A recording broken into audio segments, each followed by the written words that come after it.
but it just doesn't seem to live up to all the hype. Mega Man Legends 2.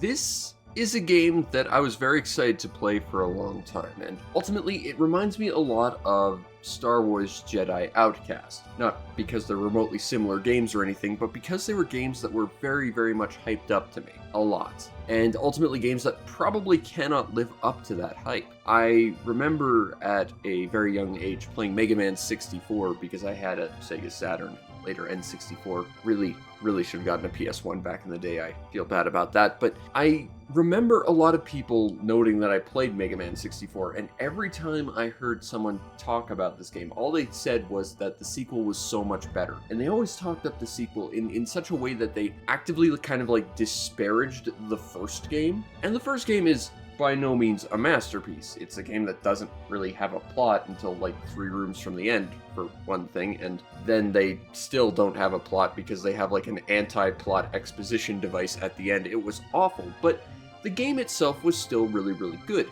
And whenever I heard about Mega Man Legends 2, it was how everything about this game was so much better, and how the first game was awful compared to it. And you know, if you asked me that very early on, I'd be inclined to at least agree that it's a significant step up from the first game. But as I played it actively, more and more, like every boss fight and every dungeon I went down, I was actively liking this game significantly less and less. And there were things that were just outright frustrating and really unlikable about this game, which I find kind of weird, because again, with the exception of 2 specific things, I had never heard anything negative about this game. But let's talk about this game proper.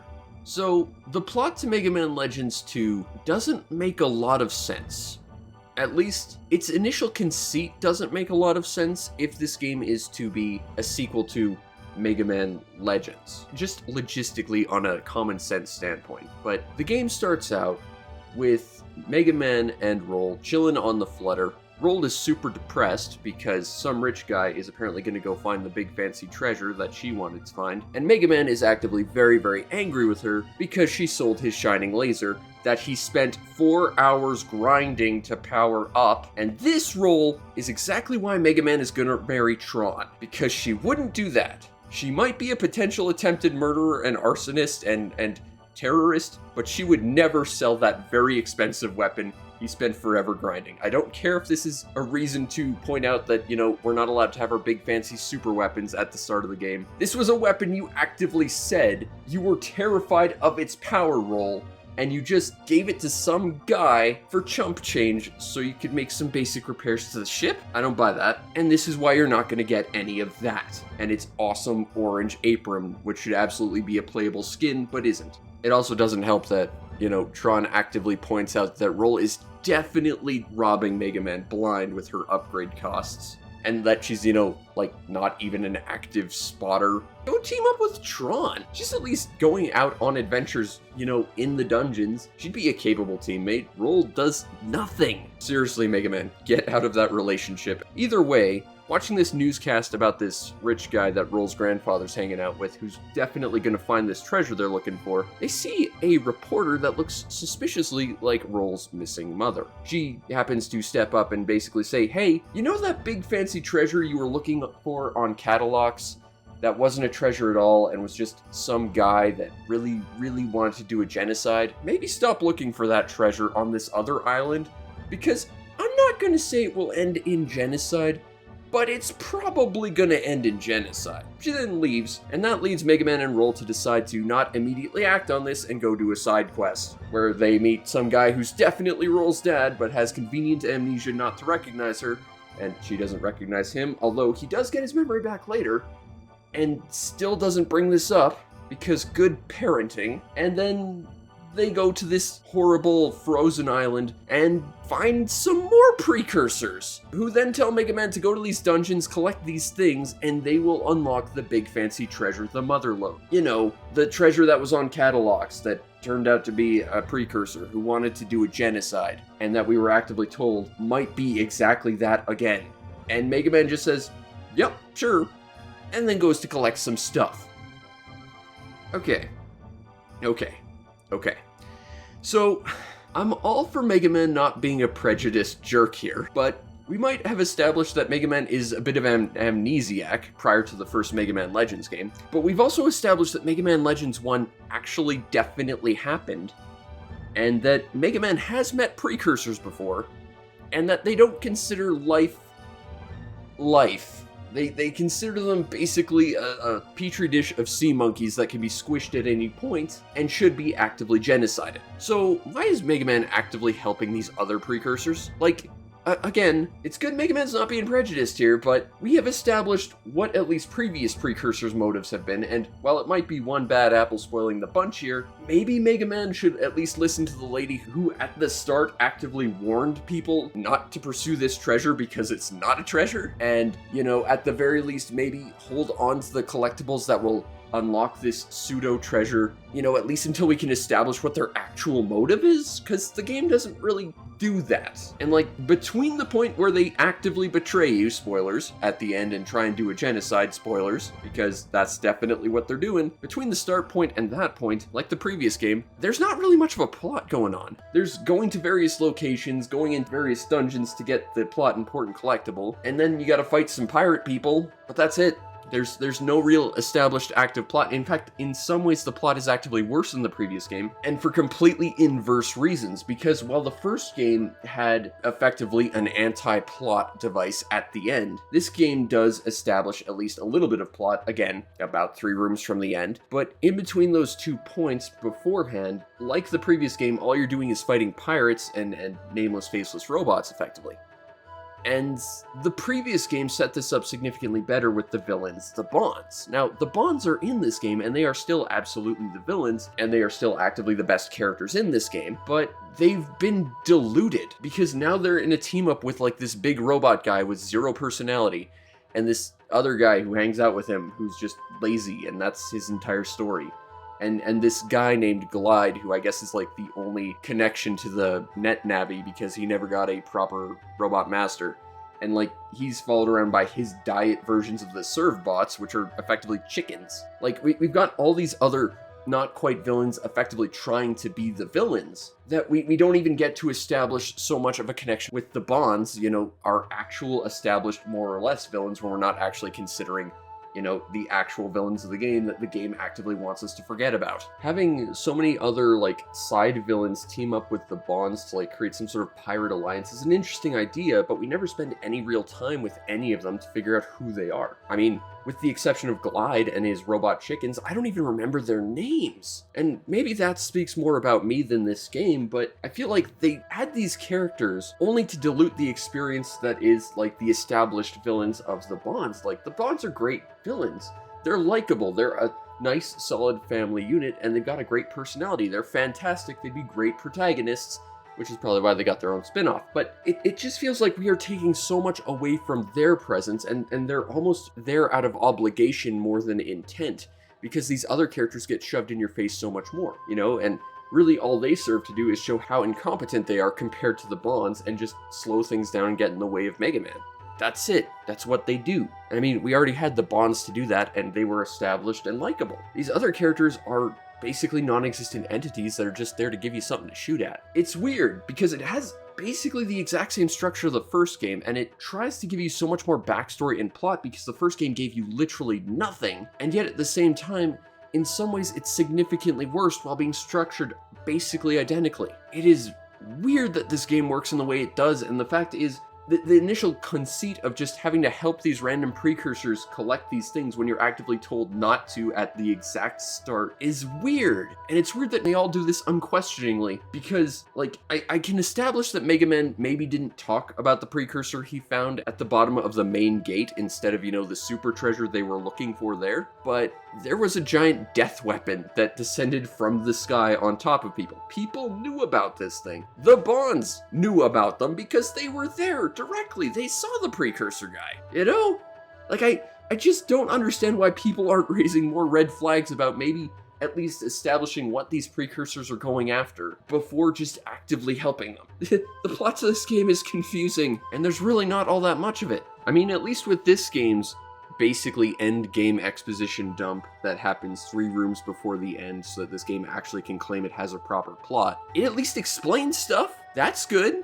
The point between then and here feels a lot more diluted in terms of plot compared to the first game, and the first game had basically nothing to begin with, but at least its exposition dump at the end kind of explains at least most of what was hinted at in the first game, so we can figure out what's going on. So I'll give it that. In terms of gameplay, Mega Man Legends 2 is very similar to the first game, but they decide to experiment on the formula and try some new things. And in some ways it's significantly better, and in some ways it's significantly worse. Now, if you've never played the original Mega Man Legends game, it is a 3D adventure game with some third-person shooting. You run around, you jump, you try and go into dungeons to collect treasure, you go fight some bosses, you advance the plot. This is very much the same, but they did a whole bunch of different things in this. For one thing, you're not stuck on one island the whole game. You actually get to go to a whole bunch of islands. And this works, and it sort of doesn't at the same time. It works in the sense that it fleshes out the world, and, we now know that this world has more than one island on it, which is nice. And we get to see all the different cultures and stuff, and see what the different areas are all like. However, we never spend all that much time with any of the individual areas. Each island is like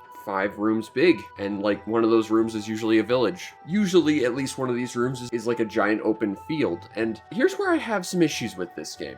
For whatever reason, they decided to have all these giant open areas, but it never does anything meaningful with them. I mean, for one thing, all the giant open worlds really do for me is show off how awkward and bad the draw distances in this game is, and it feels significantly worse than the previous game. But these giant rooms, you'd think there'd be, a point to them, and like stuff to do in them, and there usually isn't, to the point where they have to actively instigate random encounters with enemies every few seconds just to keep it interesting. And that's not fun. It just slows you down and it's boring, and this giant world is trying to extend getting from point A to point B to make it take longer. You might find one mini dungeon in these giant open areas, and that's nice, but other than that, there's no reason for it to be like this huge open area. They kind of inverse this by having a couple like actual combat focused areas in the dungeons that are this big, and they work a little bit better, especially with the poor draw distance. With it being all dark and spooky, it works a lot better, but for the open world, it just feels empty and lifeless. And another big issue of having the game take place on multiple islands is the fact that you never really get the sense of any of these dungeons actually having a meaning or a narrative purpose. In this game,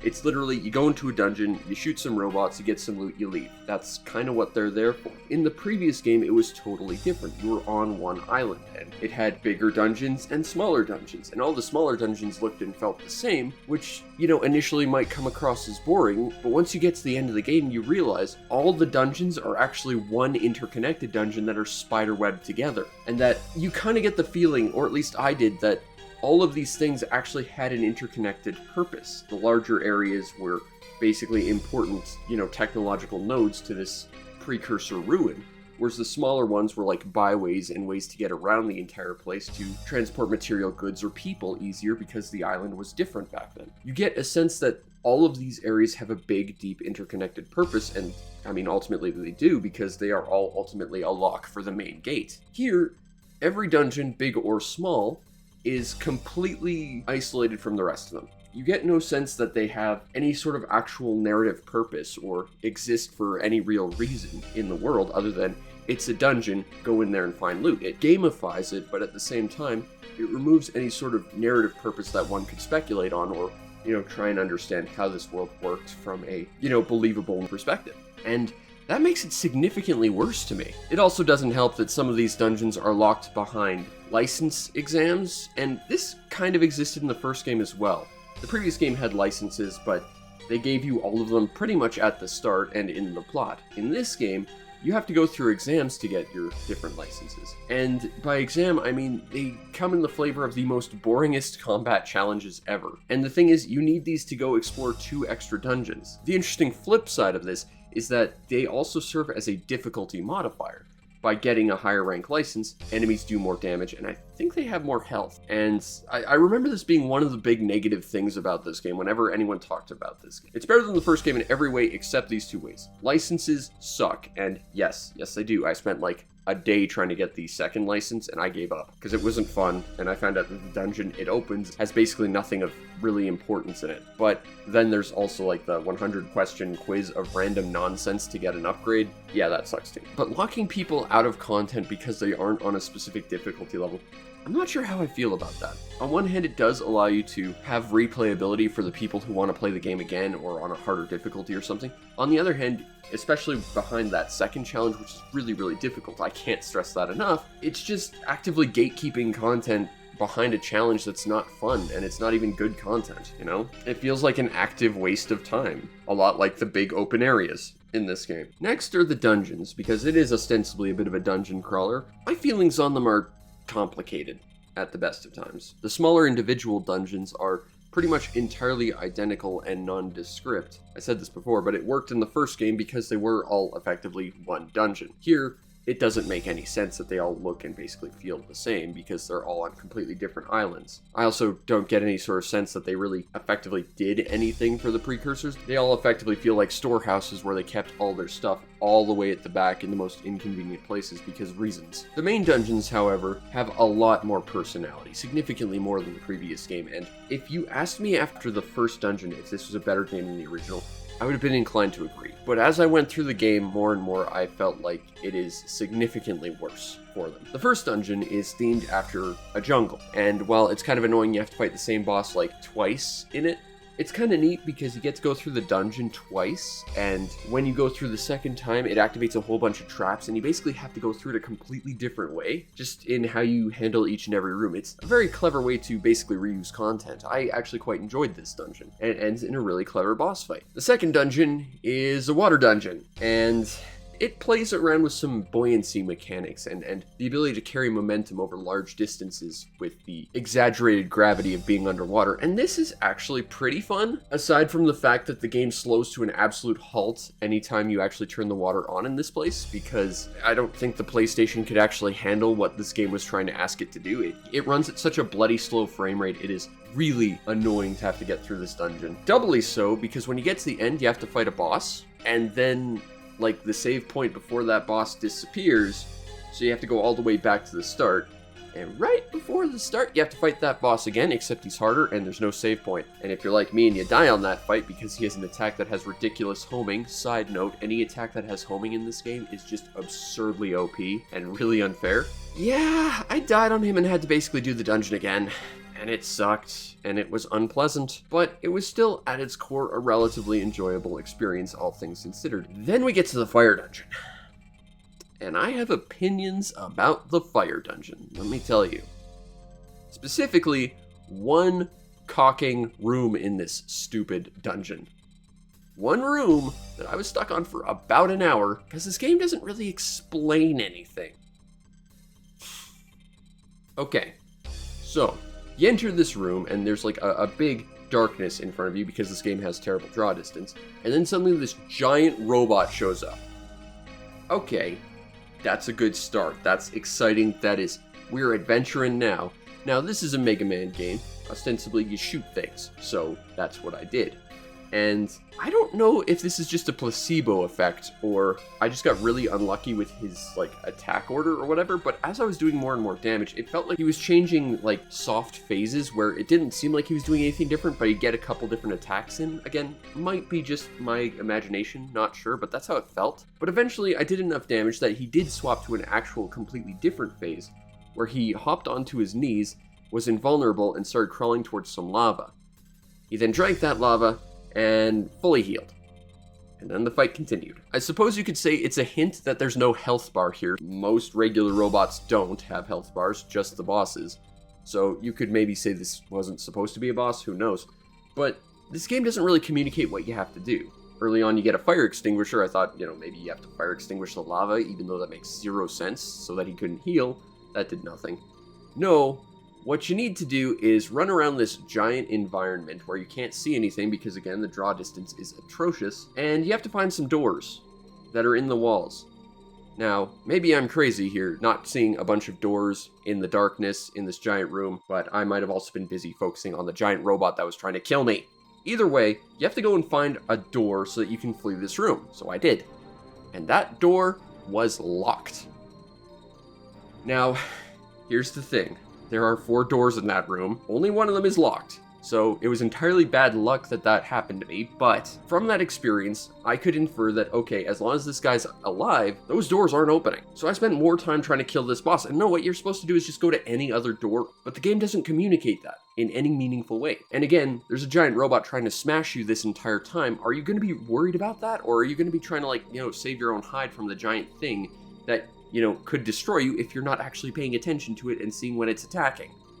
This room is awful. Fortunately, after this room, you actually get, like, not one, but two really fun minigames with the bonds, where you get to collect some stuff and then attack them, which was fun, and you get to destroy that big robot eventually, which is nice. But I just feel like this one room is so poorly communicated and is just awkwardly designed, especially because it has, like, that one door that is locked. And sure, the others aren't, but as long as one of them is different than the others, if that's the first one you go to, this game is actively communicating that all of them are going to be like that. I mean, I figured at the time, you know, you can't even backtrack, you know, to go to the previous room and try and find something, even though there is nothing, because that door too would be locked, and that's not the case, of course. But this singular room poorly communicates what's expected of you. Like I said, I spent an hour on this room not knowing what I was supposed to do, and seemingly being stuck for some reason. After the fire temple, there is an ice temple, which is mostly just slipping physics and breaking floors, and one really stupid room that has actually kind of a fun mechanic, but it's implemented rather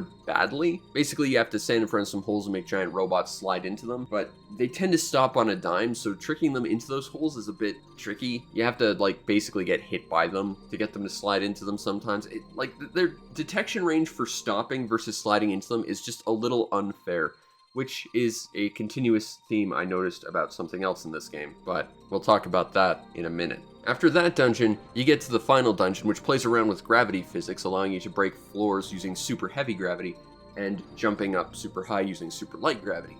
That's a lot of fun, actually, although it does communicate things rather awkwardly. I'm thinking this could have probably been retranslated or something in a better way, but they kind of say that, like, there's these grills that kind of make gravity not happen, but then there's areas that have grills on one side but not the other, and, like, you can walk through both sides, so in theory that should not actually do anything because it's not locking gravity to one side or the other, because both are accessible because it's a donut. I'm probably phrasing this really awkwardly. Also, there are rooms that just have, like, doors that are locked, and all they will say is, hey, this door must be controlled by gravity.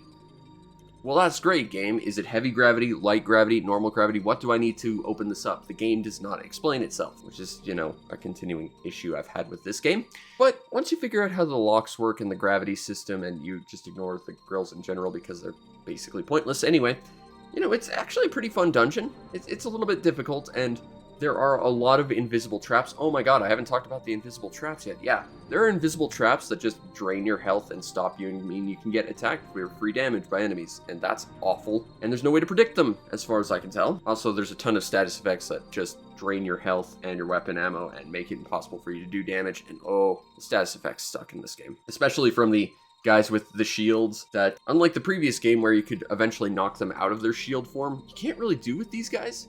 You just have to either time their attacks so that your attack goes in between them shielding, or you have to pick them up using your special weapon, the Mega Grabby Arm, and I have so many opinions about the Mega Grabby Arm. Okay, so let's go into this. Mega Man, like the previous game, has a completely customizable equipment set. You can add helmets to him, but then you get rid of his amazing polygonal hair, so why would you ever do that? You can give him better armor, you can give him several different shoes which give him different status effects, such as the ability to go underwater super fast. You get the wheelie shoes super early this time, which is cool, as well as the ability to stand on fire, although you still take fire damage, even though the game says you won't, unless I misread that. It's weirdly unclear. Either way, you also get the ability to customize your buster, although you only get 2 slots in this game, and then you have not 1, but 2 special weapon slots, which is great, except not really. Because one of them, which is dictated by the equipment you get rolled to develop, which is similar to the first game, but weirdly sometimes has an extra step involved. Like, you need 2 items, and then she'll say, I'll smash them together and give you a weapon. But sometimes she's like, oh, I need notes on this thing plus this thing, then I'll make you the weapon. And you give her the notes, and she's like, oh, great, these are the notes I need. Now give these to me and the thing, and then I'll make you the weapon. I don't know why they gave you an extra step in there. It just slows the game down. It's a minor annoyance at best, but why bother doing that? Makes no sense. But your second special weapon slot is the most potent ability this side of the Mega Pirouette from Mega Man 3 and the Mega Ball from Mega Man 8, except that would at least let you fly. I present to you the Mega Grabby Arm. So, Mega Man decides to carry around a grabby arm for some reason. And for whatever reason, while you have 2 special weapon slots, this is always taking up 1. You can't get rid of it. The moment I realized that, I understood the whole point of it. This is effectively a catch-all item that is going to solve every single puzzle and problem the developers throw at you. That's what it is, and that's how it's utilized. And because it is effectively a catch-all tool used to solve every problem in the game, first of all, the moment you realize that, it immediately rips you out of the experience, so there goes immersion. But second of all, when you think about it from a gaming perspective, it actually really badly hurts the game because you realize pretty much every problem is going to be solved with this thing. There's going to be no further thought involved in problem solving or puzzle design because it's pretty much just going to come down to how am I supposed to use the stupid grabby arm and, you know, how bad it is to use in general. You can use the Mega Grabby Arm to pick up boxes and stuff, and that works out well enough, except that you have to be basically right inside the boxes to pick them up. But it works significantly less well when anything you need to pick up is moving. Like, say, for example, a missile flying straight at your head that you need to pick up and throw at the boss because the game decides arbitrarily that none of your other weapons will hit it, and that the boss fight is entirely predicated on you doing this several times without dying.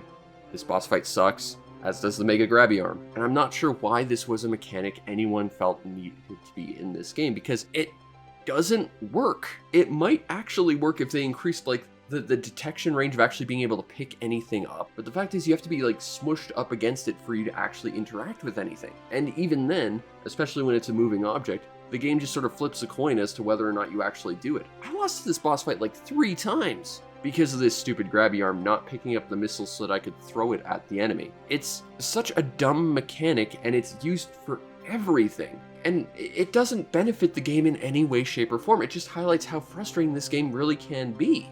And if that wasn't enough of a reason to make me hate this fight, well, I figured out who Roll sold the shining laser to. It was Glide, and he used it on his half of this stupid train to shoot at me, because yup, creating a weapon of unparalleled power that you're terrified about and giving it to random pirates. Good on you, Roll. And this is why Tron is best girl. She wouldn't do that. And this is why she's gonna get Mega Man at the end of the day. At the end of the day, Mega Man Legends 2 is kind of weird for me to talk about because on one hand, it feels like a significant upgrade to the original game, but also a significant step back. The original Mega Man Legends game, as far as I understand, pretty much exists because of company mandates. Like, Sony was not going to allow Capcom to put its 2D Mega Man games on the PlayStation because they quite famously only wanted 3D games on there, in spite of the fact that the 2D games are the ones that age the best. So, Mega Man Legends kind of existed as a compromise. Mega Man's fantastic polygonal hair only exists because this was the only way to get their other games on the system. At least that's how I understand it. And because it was basically company mandate that this thing exists, they were put under incredible amounts of pressure to make something they never really had before with their character. And as I've always said, limitation likes to breed creativity. Putting themselves in that spot where they needed to do this allowed them to shine. Whereas Mega Man Legends 2, it feels more like, okay, well, we've got this and it exists. We've established this world, we've established these characters, we know how these systems work now. Let's see what we can do with them. It feels like an experimentative step forward. And while I'm all for praising experimentation, experimentation in and of itself isn't necessarily always a positive outcome. It can breed both positivity and negativity. And it feels like it here, because every time it feels like it's trying to do something that the first game didn't do, it's either very clumsy or outright bad. The grabbing arm is terrible, and all the boss fights that require it are just unpleasant. The idea of theming the dungeons is really, really clever, but you lose the sense of interconnectivity that they all had in the first game. Everything they tried to do in this game feels like an expression of trying to advance and test and try new things, so that, you know, some theoretical third game that would never come to be, and Capcom would actively say that it was fans who didn't download a demo they never made as being why there was no interest in the series. Seriously, I bought a 3DS for Mega Man Legends 3. That's why I own one of those things. You know, It feels like everything in this game was leading up to, like, the true Mega Man Legends, a game that would contain, like, all the refinements and all the experimentation would be out of the way, and they know what they can do, they know what they can't do, and they know how to make a great game. And yet, that game doesn't exist, and what we're left with is a game that tries a whole lot of things, and that's cool, but at the same time, not all of them succeed, and at least where I'm sitting, quite a few of them are just outright frustrating and bad. The overall presentation to Mega Man Legends 2 is pretty solid for the most part. Visually, it is fantastic. Aside from the, general dungeons having the same very bland theme, all the big dungeons have their own theming and monsters and skins and stuff, and that's very, very cool. Every dungeon feels like its own unique character with its own unique style. I was always very thoroughly impressed with how the original Mega Man Legends did faces, and this game is no different. They're just as expressive as always, and to me, the faces alone are some of the most technically impressive and age some of the best in 3D art you see on the PS1. The character designs from the Bonds robots to the chickens to, the other mechanics of the world are all fantastic. Although I will say the returning Reaverbots in this game, they decided to get rid of the, mono eye Cyclops look and go for, two black eyes and a smiley face, and it isn't as intimidating or interesting. Although I will say I do like the fact that the, Reaverbots that do have the glowy red eyes, they actually have this really cool light trail effect that makes it far more immersive and really, really cool. That's just such a tiny detail that I think does really, really well. The audio design in this game is mostly very, very good. They pretty much brought back the entire voice cast from the first game, except this is the first thing I noticed about this game. Mega Man is no longer played by a boy. Specifically, Mega Man is now played by the mayor from the previous game, and also Sailor Jupiter.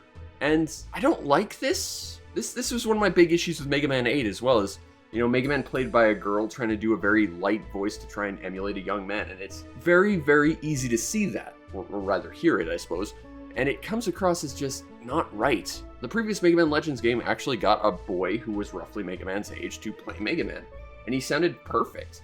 I honestly think that might have been the best Mega Man has ever sounded. Unfortunately, he was a kid that was roughly Mega Man's age, so by the time Mega Man Legends 2 came out, I imagine he was probably hitting the puberty range, which would make audio recording kind of obnoxious. That's specifically why they usually use older women to try and play young men, because, once you hit puberty, your voice cracks, your voice changes, it's a lot harder to get consistent recording. I get it, but seriously, the kid who played Mega Man in the previous game was just perfect, and the fact that it's not him anymore, that really does bug me. But the fact that Mega Man's now just so high-pitched and squeaky, it just sounds so wrong to me, But the rest of the voice cast is returning, and they are all tremendous, and it's nice they got the whole voice cast back. That's definitely a big plus. The songs on the soundtrack are a lot less classical music and royalty-free like the previous games, which is good. Although I will say, not a lot of it's all that memorable, outside of the Bonds theme, which is just as much a banger as it's always been. But I will say that everything other than Mega Man's voice is pretty much perfect. Now, if you want a copy of Mega Man Legends 2 on the Sony PlayStation, cheapest copy I'm seeing on eBay right now, disc only, is about $150. Conversely, you could get it on PSN for I think it was $10, but then of course, Sony's gonna be shutting that down. That's still gonna happen, and I will point that out every time I have to. They're not going to do it outright, they're just going to make it more and more actively annoying to get anything from it, and then people won't care when they shut it down, but it is going to go down. So if you do want this, and you do want it at a decent price, PSN digitally is probably the way to go right. That said, it is a very expensive game, and I wouldn't say it's really worth that to me. I actively said this when I finished the game, but I don't have any interest in ever replaying this game again. Mega Man Legends 1, I will play that game over and over and over, even if it takes me 4 hours to upgrade the Shining Laser just through grinding the optimal way I know how. There are bits to that game I dislike, but Mega Man Legends was still a game I would go back to, and there's not a lot of other Mega Man games I would ever actually say I wouldn't go back to. Battle Network 4 and 5, sure, I wouldn't go back to them. X7, sure. Battle Chip Challenge, because that's not even a video game, okay? But pretty much any other Mega Man game I will play till the cows come home. I mean, Mega Man 7 is my most rented game. In fact, I think it was my first rental too. I will play these games, and I really have to get a copy of Mega Man 7 because, man, that game's important to me. But the point is, for $150, I think Mega Man Legends 2 is just too expensive. And Perhaps it's because my introduction to this was basically everyone hyping it up and talking down about its predecessor to hype it up. But honestly, I don't think this game is half as good as the first game. It tries so many interesting things and I commend it for that, but at the same time, I think it fails on so many very fundamental things. The challenges involving the Mega Grabby Arm that were more likely to get you killed and game over than actually succeed are bad. You know, the way some of the dungeons are structured are just obnoxious. And while there are some things about this that are genuinely quite a lot of fun, it just doesn't feel like it has the same heart as the original, you know? Mega Man Legends 1 was a thing that basically exists because Sony needed Mega Man to be in 3D, but it was very, very special. Mega Man Legends 2 is, let's make another one and see what we can do with it, but that experimentation feels like it kind of goes nowhere. Doubly so because, you know, the third game that would take all the refinements that experimentation would create doesn't exist. And Capcom actively blames us as fans, me, the guy who actively went and bought a 3DS for the bloody thing. And yes, I'm still angry about that. But this has been Mega Man Legends 2, a game that I was very, very excited to play, and I'm probably never going to play again. It was okay. It was frustrating as hell at times, but it was at its core okay. It had some fun bits, but I can't recommend it over the first one. The first one at least knew what it wanted to be, and I think the first one is just significantly better. You'll notice how much health they have left. Ow, and how little health I have left. This could be an issue. Maybe if you shoot it once, it like destabilizes it and it's easier to grab. I don't know.